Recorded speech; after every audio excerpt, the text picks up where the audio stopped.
Bale nilinis ko muna yung bangus, pati yung dugo dun sa loob ng tinik ay aking inaalis 'pag ako'y naglilinis kasi nga naman malansa yun mga kaimbento. Kaya naman sabi ni hubby, bakit 'pag bibili ako ng isda, sariwa, 'pag nilinis mo nagiging bilasa, papaano sa sobrang linis mga kaimbento. And then yan, nilagyan ko rin siya ng isang pirasong talong, medyo malaki kasi yung mga talong dito, at isang medium size din ng ampalaya. Tinanggalan ko na siya ng mga buto. And syempre, parehas ang hiwa ko dun sa ampalaya at talong para uniform, o diva. And then nilagyan ko rin siya ng 2 pirasong siling pangsigang, isang large size ng ating sibuyas kasi gusto ko sa paksiw is maraming sibuyas, at 2 thumb ng bawang and 1 head ng garlic. Yung asin at paminta naman ay depende na sa inyong panlasa. Ako kasi gusto ko sa paksiw is maraming paminta.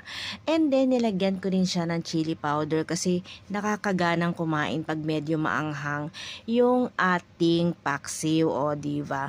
And then nilagyan ko rin siya ng 1 1/2 tablespoon ng ating asukal, white sugar mga kaimbento, and 1 baso at kalahati ng ating tubig.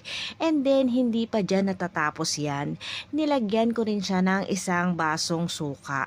Saktong-sakto yan mga kaimbento, super yummy yan. And nilagyan ko rin siya ng 2 tablespoon ng ating olive oil para naman medyo mamanti-mantika ang ating paksiyo.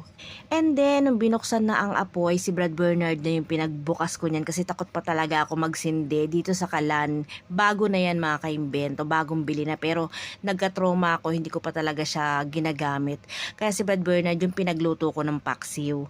So ayan na, sa mga hindi pa po nakapag-follow, like and share.